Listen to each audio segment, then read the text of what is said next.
Hello, good morning बच्चों। आज का जो टॉपिक रहेगा हमारा वो है संश्लेषित रेशे और प्लास्टिक। अब तक देखो आपने 6 और 7th क्लास में पढ़ा होगा कि जो रेशे होते हैं वो प्राकृतिक होते हैं, जो हमें प्रकृति से मिलते हैं। लेकिन आज का जो टॉपिक रहेगा वो रहेगा हमारा संश्लेषित रेशे, यानी संश्लेषित रेशों को कृत्रिम रेशा भी बोला जाता है। ये कृत्रिम रेशे हैं तो कृत्रिम स्रोतों से प्राप्त किए जाएंगे। ठीक है, इन रेशों को हम बोलते हैं। अब देखो आपने 6 में पढ़ा है, 7th में पढ़ा है, मैं थोड़ा सा आपको यहाँ पे रिवाइज करवा देती हूँ कि जो प्राकृतिक रेशे होते हैं ना वो 2 प्रकार के होते हैं। ठीक है, 2 प्रकार यानी इनके जो स्रोत होते हैं ये जहाँ से मिलते हैं उनको 2 कैटेगरी में बांटा गया है। एक तो है जैसे पादप, ठीक है, यानी जो पौधों से मिलते हैं, जैसे भाई कपास हो गया। ठीक है, क्या है हमारा कपास है, जूट है, ये किन से मिलते हैं हमें? पादप से मिलते हैं, पौधों से मिलते हैं। जैसे कपास से सूती वस्त्र बनाए जाते हैं। सूती वस्त्र गर्मियों में पहनते हैं, क्या करते हैं पसीने को सोख लेते हैं अच्छे से और हमें गर्मी नहीं लगती। तो ये हैं हमारे पादप। अब दूसरा है प्राकृतिक जो रेशे होते हैं। अब मैंने बताया कि 2 कैटेगरी है इनकी, पादप और जंतु। तो जो जंतु कैटेगरी है, जैसे जंतु में क्या आता है, जंतु में रेशम आता है। रेशम का एक कीड़ा होता है जिसको सहतूत के पेड़ पे हम रखते हैं, वहाँ पे पालते हैं और उस खेती को बोला जाता है सेरीकल्चर। क्या बोला जाता है भाई? सेरीकल्चर। जो रेशम की खेती की जाती है ना उसको सेरीकल्चर बोला जाता है। आपने पढ़ा होगा 7th क्लास में। ठीक है, अब जो क्या है, ठीक है, तो रेशम की खेती को क्या बोलते हैं? सेरीकल्चर। ऐसे ही ऊन है, ऊन हमें भेड़ों से मिलती है और भेड़ भी एक क्या है, जंतु है। तो ये सारे क्या हैं? प्राकृतिक रेशे। ठीक है, जैसे कपास है पौधों से प्राप्त होता है, पटसन हो गया, फिर हमारी ऊन हो गई, रेशम हो गया, ये प्राकृतिक है। आज का जो टॉपिक रहेगा वो हमारा संश्लेषित यानी कृत्रिम रेशों के ऊपर रहेगा। इनको मानव निर्मित रेशा भी बोला जाता है। इतना आपको क्लियर हो गया? आगे देख लीजिए। अब देखो कुछ यहाँ पे प्राकृतिक और कृत्रिम रेशों के बारे में बता रखा है कि यहाँ हम नाम लिख सकते हैं कि वस्तु का, जैसे वस्तु क्या है, सूती वस्त्र, तो उसका जो क्या होगा, स्रोत होगा, यानी जो रेशे होंगे वो कैसे होंगे?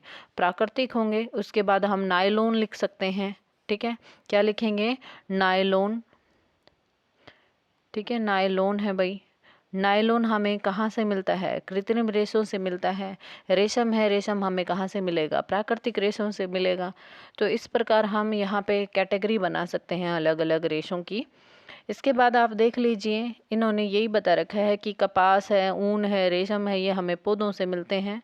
ठीक है, और जंतुओं से मिलते हैं। जैसे ऊन हो गया हमें जंतुओं से मिलेगा, कपास हो गया हमें कहाँ से मिलेगा भाई? पौधों से मिलेगा।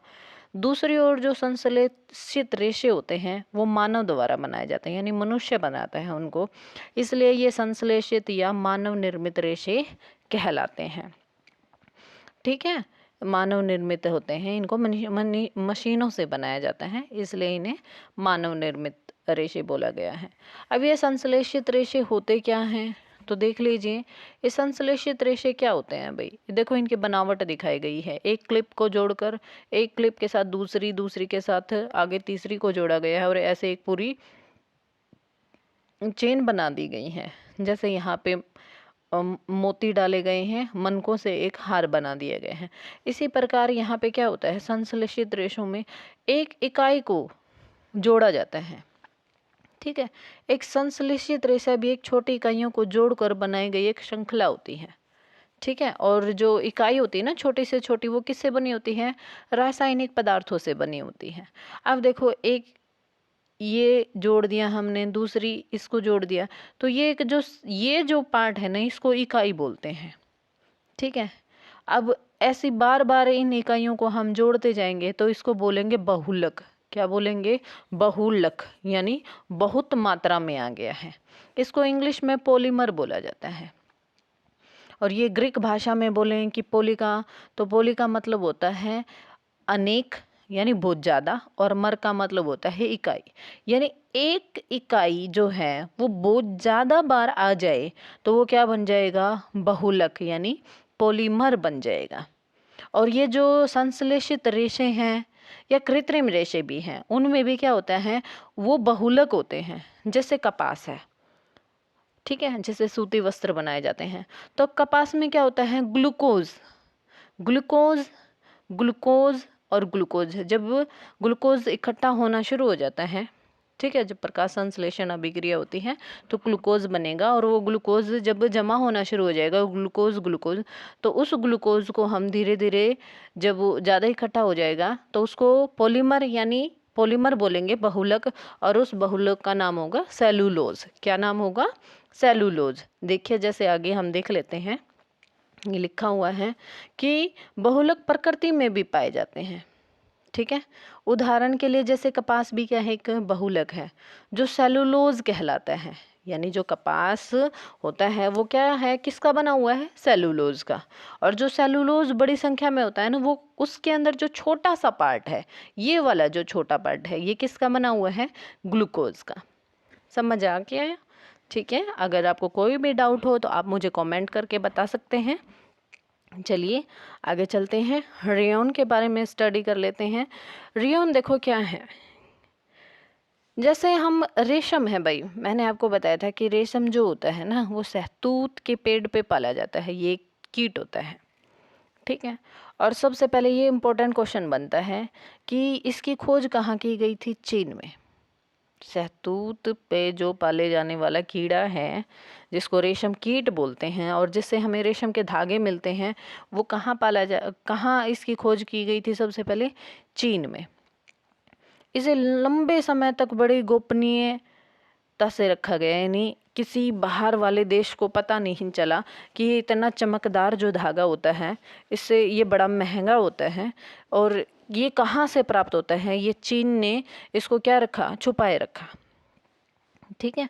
लेकिन देखो बाद में तो पता चलना ही था, लेकिन काफ़ी टाइम तक किसी देश को नहीं पता चला कि ये जो धागा है वो कैसे बनाया जाता है। रेशम के रेशे जो क्या होते हैं भाई, वो बड़े महंगे होते हैं।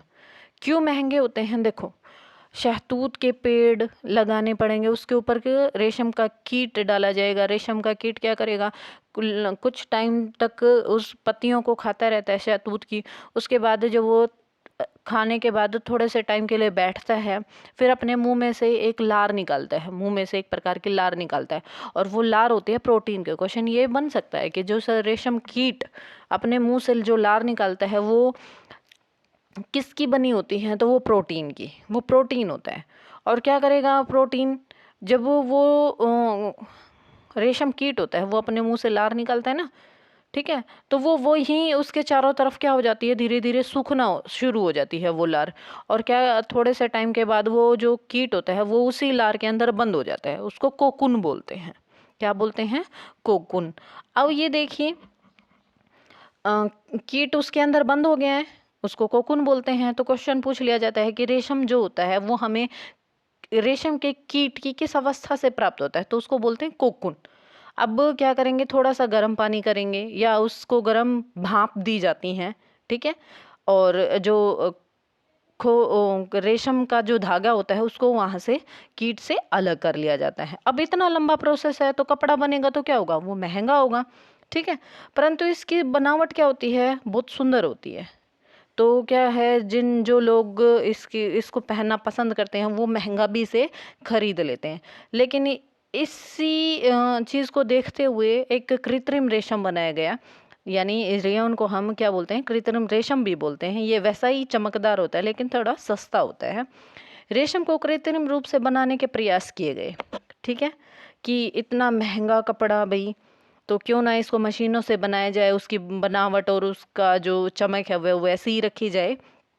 तो क्या किया वैज्ञानिकों ने, रेशम जैसे समान गुणों वाले रेशे प्राप्त करने में सफलता प्राप्त कर ली 19वीं शताब्दी में। इस प्रकार का जो है जो रेशा है वो कास्ट लुगदी के रासायनिक उपचार से प्राप्त किया गया। यानी ये क्वेश्चन बनता है कि जो रेयॉन होता है उसको बनाने के लिए किस पदार्थ का प्रयोग किया जाता है, या किस प्राकृतिक पदार्थ का, तो कास्ट लुगदी का यूज़ किया जाता है। कास्ट लुगदी का यूज़ किया जाता है, कास्ट मतलब लकड़ी, ठीक है, लकड़ी का जो बुरादा होता है उसका प्रयोग किया जाता है। यह रेशा रेयॉन अथवा कृत्रिम रेशम कहलाता है। यहाँ से ये इंपॉर्टेंट क्वेश्चन बनता है कि जो कृत्रिम रेशम है वही, ठीक है, वो किस रेशो को कहा जाता है, तो रेयोन को बोला जाता है, या रेयोन को किस दूसरे नाम से जाना जाता है, कृत्रिम रेशम के नाम से जाना जाता है। ठीक है भाई, और जो इसको प्राप्त करने का जो मैं आपको पहले बता चुकी हूँ कि रेयोन को किस प्राकृतिक स्रोत से प्राप्त किया जाता है, कास्ट लुगदी से। इसका निर्माण करने के लिए हमें कास्ट लुगदी की ज़रूरत पड़ती है। ये एक मानव निर्मित रेशा है, ठीक है, इसलिए इसे कृत्रिम रेशा भी बोला जाता है। यह रेशम से सस्ता होता है भाई, परंतु रेशम रेशों के समान बुना जा सकता है। इसे रंगों में भी कई किस्मों के रंगों में भी रंगा जा सकता है। रेयन को कपास के साथ मिलाकर बिस्तर में की जो चादरें होती हैं वो बनाई जा सकती हैं। ऊन के साथ मिलाकर कालीन और गलीचा भी बनाया जा सकता है, यानी इसके काफ़ी सारे यूज़ हैं। ठीक है, इसके बाद देख लीजिए, हम देख लेते हैं कि नेक्स्ट जो है हमारा कृत्रिम रेशा वो है हमारा नाइलॉन। ठीक है, नाइलॉन भी एक मानव निर्मित रेशा है भाई, लेकिन रेयॉन के बाद इसी को बनाया गया था। और यहाँ पे कास्ट लुगदी का यूज़ करते थे हम रेयॉन को बनाने में, लेकिन यहाँ बिना किसी प्राकृतिक कच्चे माल, देखो कच्चा माल तो यूज़ करते हैं लेकिन वो प्राकृतिक नहीं होता। यानी प्राकृतिक का मतलब होता है कि वो पौधे और जंतुओं से नहीं मिलता। ठीक है, अब आप कह दोगे कि देखो मैं आगे बताती हूँ आपको कि इसका निर्माण कोयले, अब कोयला तो प्राकृतिक होता है, जीवाश्म ईंधन है एक प्रकार का, लेकिन वो डायरेक्ट पौधे और जंतुओं से नहीं प्राप्त किया जाता। जैसे यहाँ कास्ट लुगदी का यूज़ किया गया था, कास्ट लुगदी तो वो क्या है, सीधे पौधों से ही बनती है। ठीक है, लेकिन यहाँ ऐसा नहीं है, कोयला है, पौधों से बना हुआ है, लेकिन बहुत काफ़ी टाइम पहले ज़मीन के नीचे जब पौधे दब गए थे, ठीक है, उस टाइम तो डायरेक्ट कहने का मतलब है कि सीधे तौर पे पौधे और जंतुओं पर ये नायलॉन होता है, ये निर्भर नहीं करता। इसलिए लिखा हुआ है बिना किसी प्राकृतिक कच्चे माल, ठीक है, कच्चे माल का उपयोग किए बनाया गया है। इसका निर्माण कोयले, जल और वायु से किया गया। यह प्रथम पूर्ण रूप से संश्लेषित रेशा है। बनाया सबसे पहले रेयॉन को गया था, लेकिन ये देखो यहाँ पे कास्ट लुगदी यूज हो गई, प्राकृतिक एक स्रोत हो गया, लेकिन ये प्रथम पूर्ण रूप से संश्लेषित रेशा है। अगर आपसे क्वेश्चन पूछा गया कि जो प्रथम यानी सबसे जो पहला पूर्ण रूप से संश्लेषित रेशा है वो कौन है, तो वो है नायलॉन। ठीक है, नायलॉन को बनाया गया था। ये पौधे और जंतुओं पे सीधे तौर पे निर्भर नहीं करता है। इतना आपको क्लियर हो गया। नायलॉन का जो रेशा होता है वो पर्पल होता है, यानी काफ़ी मजबूत होता है भाई। प्रत्यस्थ का मतलब होता है काफ़ी लचीला होता है और हल्का होता है। इसमें वजन भी क्या होता है, कम होता है। यह चमकीला और धुलने में भी क्या होता है, सुगम होता है, यानी आसानी से ये धुल जाता है। यह कपड़ों के लिए काफ़ी काफ़ी पुराने टाइम से ही प्रचलन में है, यानी इसके कपड़े काफ़ी पुराने टाइम से ही पहने जाते हैं। ठीक है, यह नायलॉन रेशा वास्तव में इतना प्रबल होता है कि इसको देखो ये काफ़ी मजबूत, इसके जो कपड़े होते हैं वो काफ़ी मजबूत होते हैं। इससे पैराशूट और क्या है चट्टानों पर चढ़ने हेतु जो रस्सियां बना सकते हैं। अब देखो हमें पैराशूट बनाना है, ठीक है, अब भाई देखो पैराशूट कब यूज़ होता है, मान लीजिए हम जो प्लेन गई है, एरोप्लेन है, उसमें कोई इमरजेंसी होगी, वहाँ से हमें लैंड करना है, तो क्या करेंगे, पैराशूट दिए जाते हैं कि आप जैसे ही जंप करो पैराशूट को खोल देना। अब देखो इतनी तेज प्रेशर के साथ, दबाव के साथ हवा उस पैराशूट में घुसती है। मान लीजिए वो किसी सूती कपड़े का हो तो हवा में ही फट जाएगा, है कि नहीं। तो जो मान लीजिए हमें एरोप्लेन से नीचे क्यों उतारा गया था हवाई जहाज से, ताकि हम बच सकें, पैराशूट इसलिए दिया गया था। और अब वो सूती कपड़े का है तो ऐसे ही हाई प्रेशर के साथ, यानी बहुत तेज दाब के साथ हवा उसमें घुसेगी तो वो फट जाएगा, तो हमें मरना तो वैसे ही है। तो इसलिए क्या है, पैराशूट एक मजबूत कपड़े का बना होना चाहिए, ताकि वो उच्च दाब के साथ जो हवा उसके अंदर आएगी तो वो फटे ना। तो सबसे अब देखो फिर कौन है वो, नायलॉन।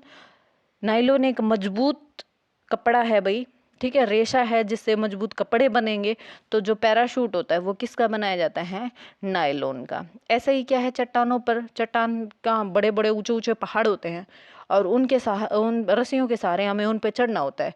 अब रस्सी हमने ले ली क्या, कोई भी किसी भी और अदर धागे की, दूसरा कोई रेशा हमने यूज़ कर लिया चट्टानों पे चढ़ने के लिए, तो क्या होगा, वो बीच में टूट जाएगा। ठीक है, तो हमें मजबूत से मजबूत धागा लेके चलना है ना, मजबूत से मजबूत रस्सा लेके चलना है ना, तो वो क्या हो जाएगा, वो किसका बना होना चाहिए, नायलॉन का। ठीक है, अभी नायलॉन के बारे में तो ये कहते हैं कि एक तांबे का तार उतना ही मोटा और उतना ही अगर हम एक नायलॉन का रेशा लेते हैं तो नायलॉन का रेशा क्या होता है, वो तांबे के तार से भी ज़्यादा मजबूत होता है। ठीक है, तो ये क्या है, इतना प्रबल, प्रबल का मतलब होता है भाई काफ़ी स्ट्रॉन्ग होता है, मजबूत होता है। हम जो नायलॉन से निर्मित वस्तुओं का उपयोग में लाते हैं, जुराबें हैं, रस्से हैं, तंबू है भाई, दांत साफ करने का जो ब्रश होता है, ठीक है, कार की जो शीट की पट्टे होते हैं, स्लीपिंग बैग वगैरह होते हैं, ये सब किसके बने होते हैं, नायलॉन के बने होते हैं। अब क्या है, ये देखो ये लिखा भी हुआ है कि नायलॉन का तार है वो इस्पात के तार से भी अधिक प्रबल होता है। ठीक है, आगे देख लीजिए, पॉलिएस्टर और एक्रिलिक के बारे में बता रखा है।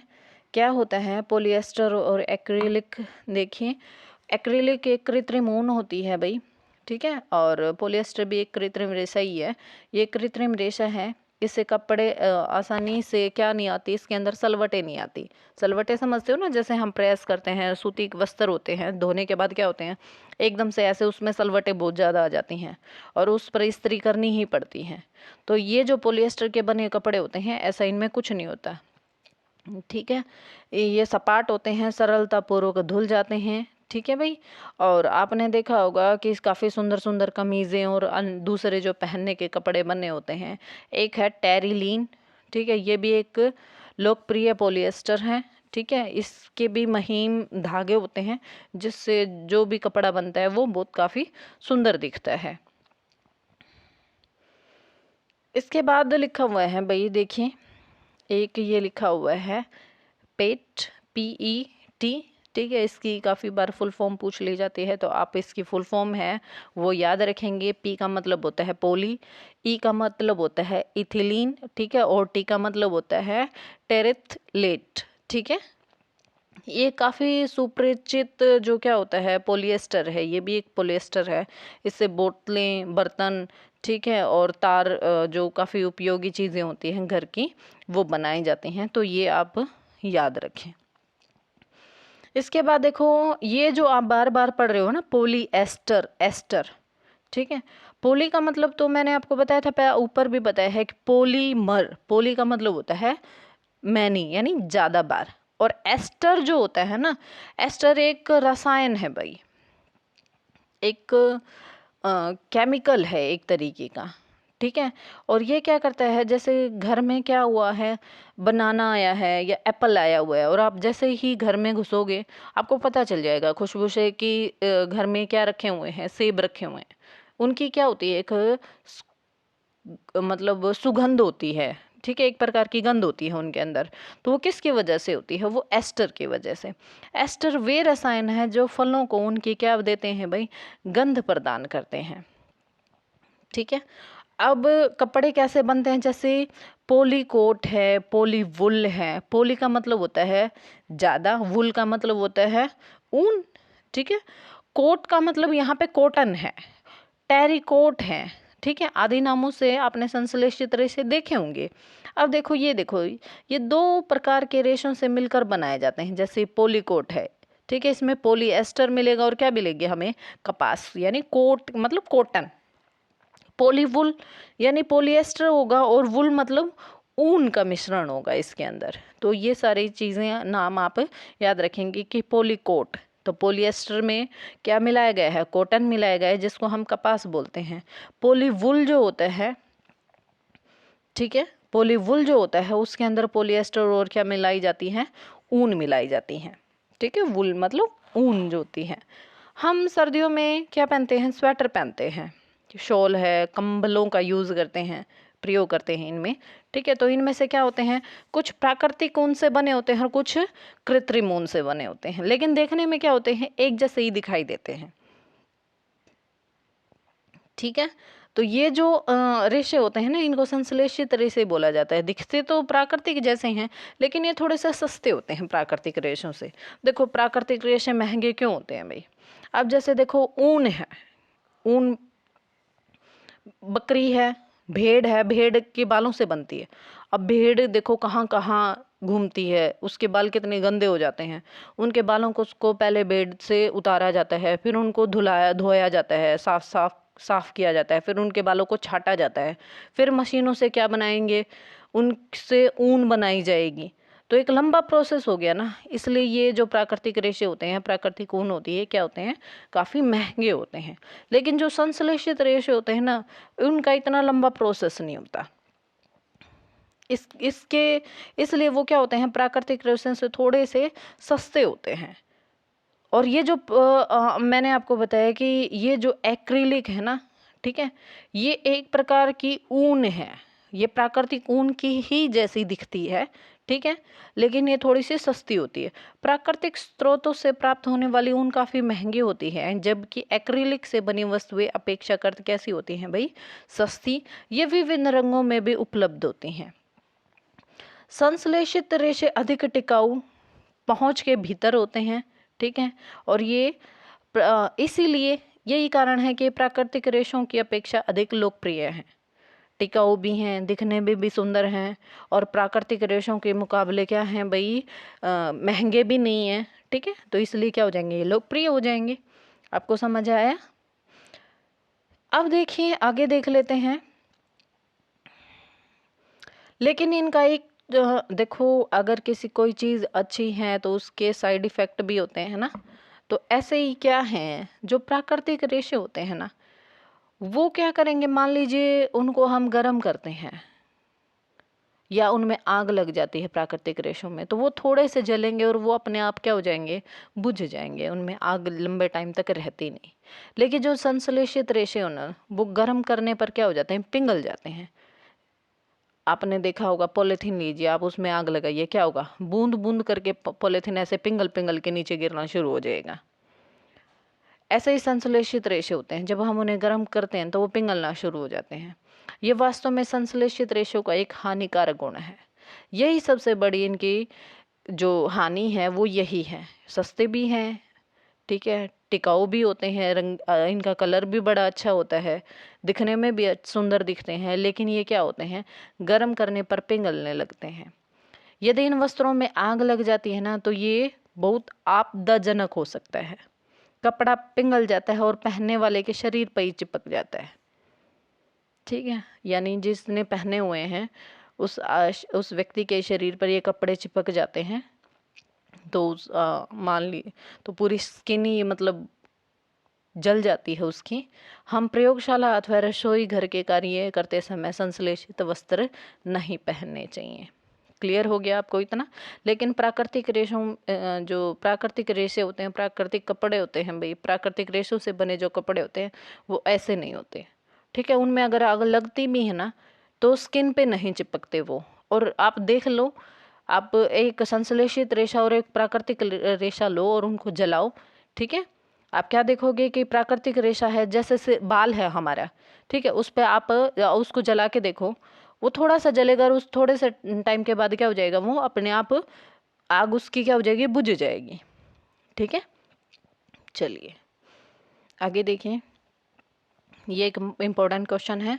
जो सभी संश्लेषित रेशे होते हैं ना, वो पेट्रोलियम मूल के कच्चा माल जो होता है, यानी जिसको हम पेट्रोल रसायन कहते हैं, वहाँ से तैयार किए जाते हैं। यानी जो पेट्रोलियम को साफ करते टाइम, आगे एक चैप्टर है हमारा पेट्रोलियम और कोयला, वहाँ आप देखेंगे कि पेट्रोलियम को ज़मीन से निकाला जाता है और फिर उसको रिफाइनरीज में जब साफ किया जाता है तो उसमें से केमिकल बाहर निकलता है, जिससे हम संश्लेषित रेशा बनाते हैं, जिसको नैफ्था बोलते हैं।